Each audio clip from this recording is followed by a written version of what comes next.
Al oír esto, se compungieron de corazón y dijeron a Pedro y a los apóstoles: varones hermanos, ¿qué haremos?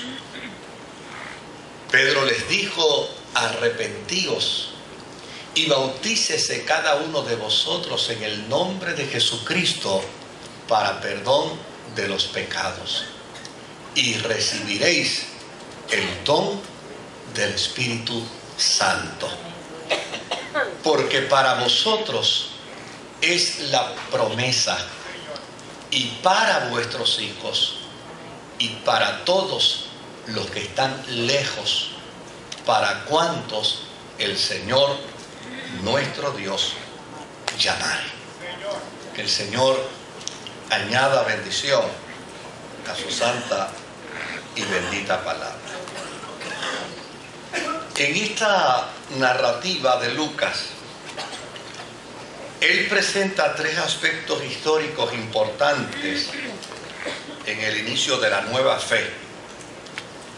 La nueva fe cristiana, que adviene como resultado de creer, de confesar a Jesucristo como el Señor y el Mesías. Dentro de estos tres planteamientos históricos que hace Lucas está la venida del Espíritu Santo como promesa del Padre. Luego está el primer sermón de Pedro en una dimensión totalmente distinta, en una dimensión diferente. Con anterioridad, Pedro era una incógnita. Con anterioridad, de Pedro se podía esperar cualquier exabrupto. En esta ocasión, Lucas nos plantea que Pedro predica su primer sermón como resultado de estar lleno del Espíritu Santo. Y por último, nos plantea también esta narrativa la conversión, la entrega a Jesucristo de unas 3.000 personas a la fe. Y desde luego, la permanencia de estas vidas en la comunión de la fe cristiana. Estos tres aspectos los presenta Lucas en esta carta, desde luego, y lo hace con toda la pasión, lo hace con toda la energía, lo hace con todo el entusiasmo. Con respecto a la llegada del Espíritu Santo, es el sello de garantía de la presencia de Jesucristo sobre la vida de los creyentes. Si hoy podemos entender el cierre del mensaje del Evangelio de Mateo, cuando al final de su libro Jesús habla y dice: he aquí, yo estaré con vosotros todos los días de vuestra vida hasta el fin del mundo. Si hoy la iglesia puede entender que Dios está con nosotros permanentemente en nuestra vida, lo entiende como resultado de la llegada del Espíritu Santo. Es mediante el Espíritu Santo que todo hombre y toda mujer que sirve al Señor puede afirmar: Dios está conmigo. Amén. Ahora, por el otro lado, esta es una promesa de Dios cumplida. Y es una promesa de Dios cumplida en todo hombre y en toda mujer que ha sido llamado por Dios para salvación. Si vemos la expresión de 2 de Timoteo en el capítulo 2 y en el versículo 19, dice la palabra del Señor: pero el fundamento de Dios está firme, teniendo este sello. ¿Cuál es el sello que demarca que el fundamento de Dios está firme en nosotros. Pues desde luego la llegada del Espíritu Santo es ese sello de garantía de la presencia de Dios en nuestras vidas, para que así podamos entender lo que la carta segunda de Timoteo dice: conoce el Señor a los que son suyos. En Lucas capítulo 24 y verso 49 dice la Sagrada Escritura: he aquí, yo enviaré la promesa de mi Padre sobre vosotros. Es decir, la llegada del Espíritu Santo a la vida suya y a la vida mía es el resultado de una promesa cumplida por parte de Dios. He aquí, yo enviaré la promesa de mi Padre sobre vosotros, pero quedaos vosotros en la ciudad de Jerusalén hasta que seáis investidos de poder desde lo alto. Desde luego, la presencia del Espíritu Santo en la vida de nosotros los cristianos trae una dimensión de poder y de autoridad. La interpretación que dio la Iglesia sobre esta dimensión de poder y de autoridad tiene un límite, pero vaya qué límite tiene. La forma y manera como la Iglesia entendió la capacitación del poder del Espíritu Santo y la autoridad del Espíritu Santo en la vida del creyente, obviamente es autoridad y poder capaz inclusive de desafiar hasta el martirio por la causa de la fe de Jesucristo. En Hechos capítulo 1 y versículo 8 encontramos la escritura cuando dice: pero recibiréis poder cuando haya venido sobre vosotros el Espíritu Santo, y desde luego, y me seréis testigos. Lo que plantea en su origen no es meramente ser testigos para, mediante una declaración jurada, testificar, sino me seréis testigos desde el punto de vista de la disposición como consecuencia del poder y de la autoridad del Espíritu Santo para ser capaces aún de desafiar hasta el martirio por la causa de la fe en Jesucristo. En Hechos capítulo 7 y versículo 55 encontramos precisamente el testimonio que evidencia esa capacitación del Espíritu Santo que puede llevar al ser humano a ser capaz de desafiar hasta la muerte, precisamente como resultado de la presencia del Espíritu de Dios en él. Y narra Lucas y nos dice que Esteban estaba lleno ¿de qué? Lleno del Espíritu Santo. Y como consecuencia de estar lleno del Espíritu Santo, era capaz de desafiar hasta el martirio cualquier adversidad que se interpusiera con el propósito y la voluntad de Dios para proclamar el Evangelio a los hombres.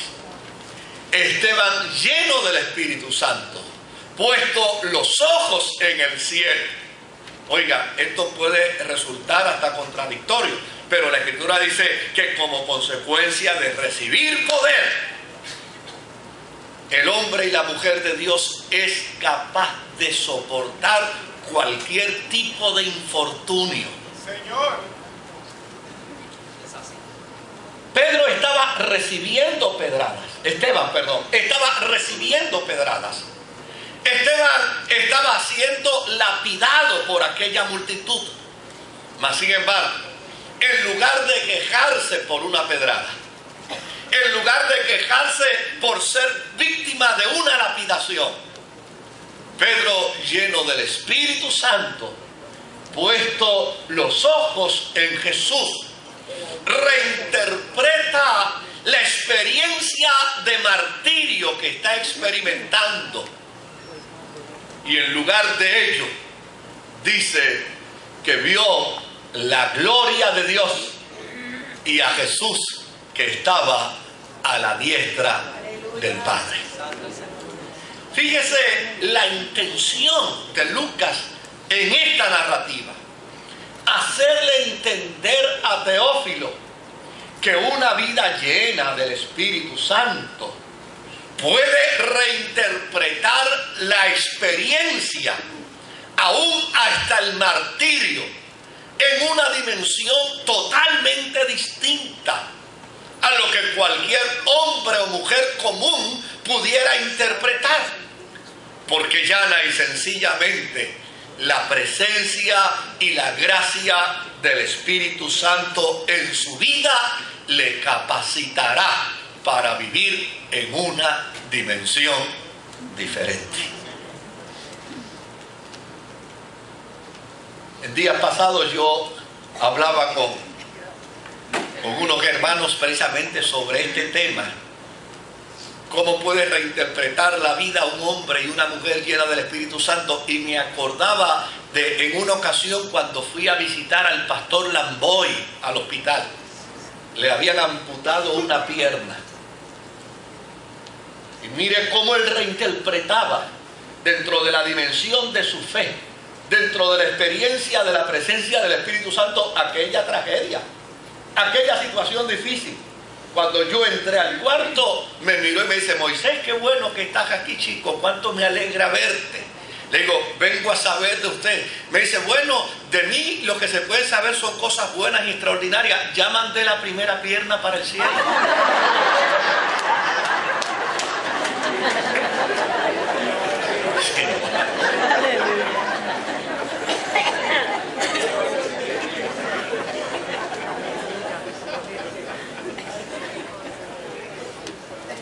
Lucas le está diciendo a Teófilo: no hay mejor evidencia de gracia, de paz, de comunión, de autoridad y de poder en la vida de un ser humano, sino la que nosotros proponemos: una vida llena del Espíritu Santo. ¿Cómo dice la Biblia fue el inicio del ministerio de Juan el Bautista?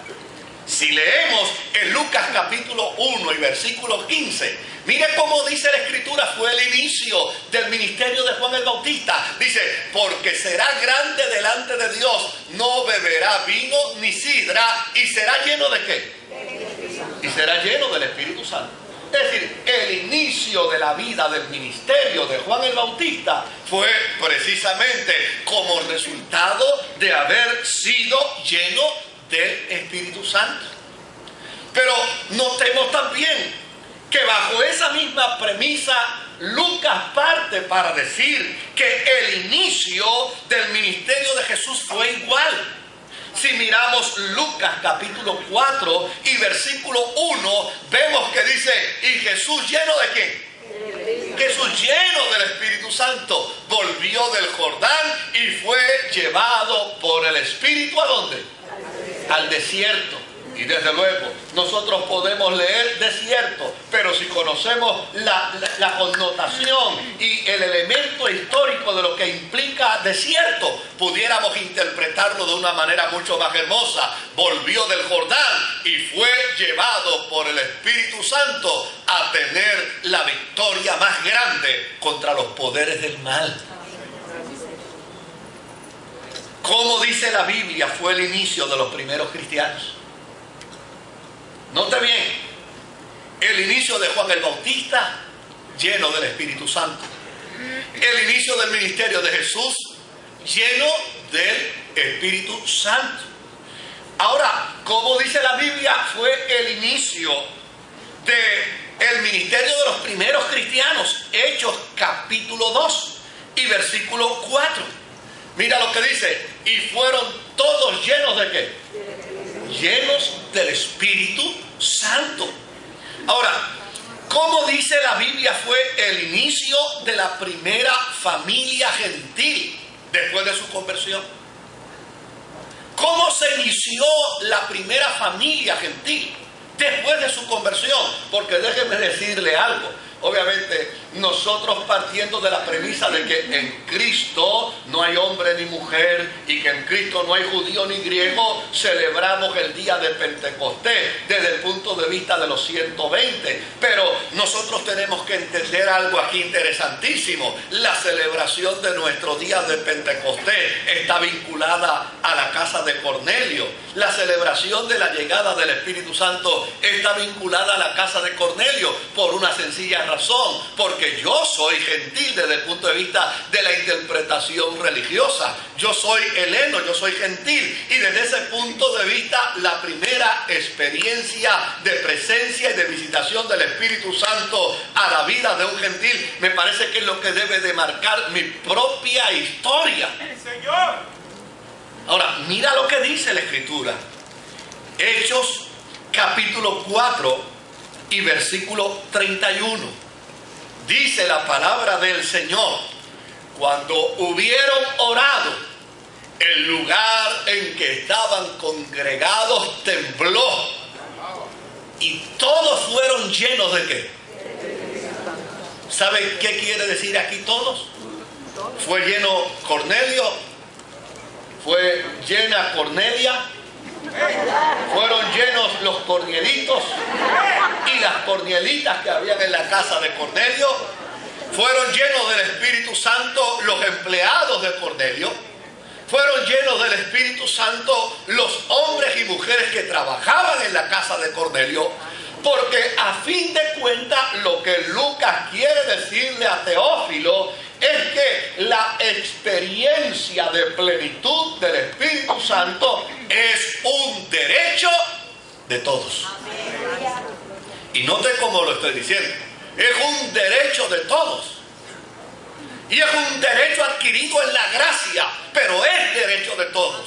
Porque a fin de cuentas, esta experiencia es experiencia para todo hombre y mujer a quien el Señor llame a las filas de su fe. Ahora, ¿qué pretende Lucas? ¿Qué es lo que pretende Lucas narrando esto a Teófilos? ¿Cuál es el propósito de Lucas llevando esta narrativa a la vida de un hombre gentil? A la vida de un hombre que está separado de la comunión desde el punto de vista religioso de Israel. ¿Qué es lo que pretende Lucas narrándole esta historia? Veamos Hechos capítulo 2 y versículo 40. Veamos lo que dice. Y con otras muchas palabras testificaba y les exhortaba diciendo: sed salvos de esta perversa generación. ¿Cuál es el propósito?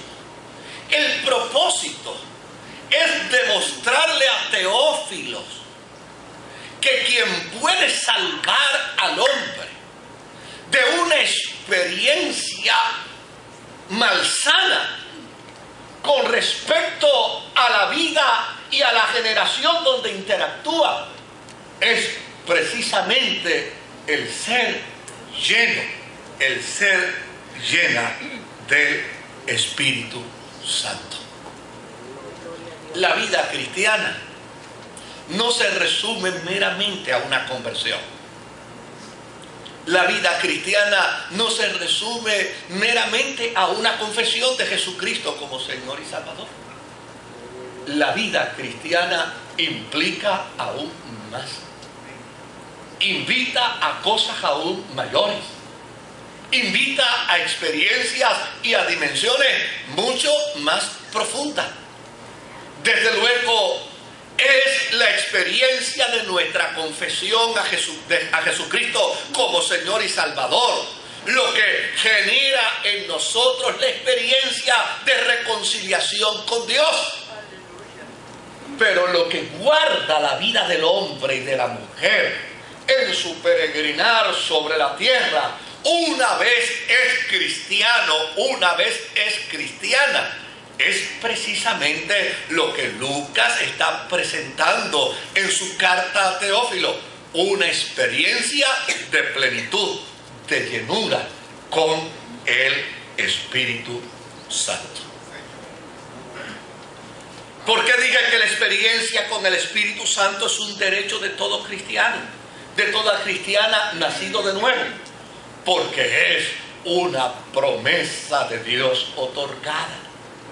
Porque todo hombre y toda mujer que sirve al Señor se le ha dado la gloriosa oportunidad de vivir inmerso bajo el Espíritu Santo. Desde luego, de la única manera que la iglesia puede entender la presencia de Jesucristo en su vida, el acompañamiento de Dios en su peregrinar diario, es como resultado de la aceptación del Espíritu Santo de Dios en su vida. ¿Quiénes pueden vivir esta experiencia? Mire lo que hace Lucas dentro de esta historia. Lucas comienza diciendo que pudieron vivir de esta experiencia 120 judíos radicados en Jerusalén, viviendo en Israel. 120 judíos podían vivir esta experiencia. En Hechos capítulo 2 y en el versículo 4 dice él: y fueron todos llenos del Espíritu Santo y comenzaron a hablar en otras lenguas según el Espíritu les daba que hablasen. Ahora, después de ahí, mire lo que dice Lucas. Lucas dice que entonces, después de 120 judíos, la experiencia trascendió. Y fue entonces a llegar la experiencia a la vida de la gentilidad. Note bien lo que dice Hechos capítulo 10, verso 44 al 46. Y dice: mientras aún hablaba Pedro estas palabras, el Espíritu Santo cayó sobre todos los que oían el discurso. Verso 45 dice: y los fieles de la circuncisión, es decir, los judíos que habían venido con Pedro, se quedaron atónitos de que también sobre los gentiles se derramase el don del Espíritu Santo. Y en el verso 46 dice: porque los oían que hablaban en lenguas y que magnificaban a Dios. Ahora, note bien cómo fue la trascendencia según Lucas. Lucas está diciéndole a Teófilo: oye, esta experiencia también es para ti y te lo voy a probar de esta manera. Primero llegó al mundo judío a 120. Luego llegó al mundo gentil, pero no solamente ahí. En Hechos capítulo 8 y versículo 17 dice la Sagrada Escritura: entonces les imponían las manos. ¿Y a quién le estaban imponiendo las manos aquí? A los samaritanos. El mundo judío le negó la experiencia de la gracia de Yahvé a los samaritanos. El mundo judío le negó la experiencia a los samaritanos de tener un templo común para reunirse en adoración. El mundo judío les negó la experiencia a los samaritanos de tener un mismo altar de sacrificio para ofrecer sacrificio a Yahvé. Pero ¿sabe lo que hizo el Espíritu Santo? El Espíritu Santo no le negó a los samaritanos la experiencia de plenitud, de autoridad y de poder. Y el día que Felipe entró a Samaria, la Biblia dice que ellos también recibían el Espíritu Santo.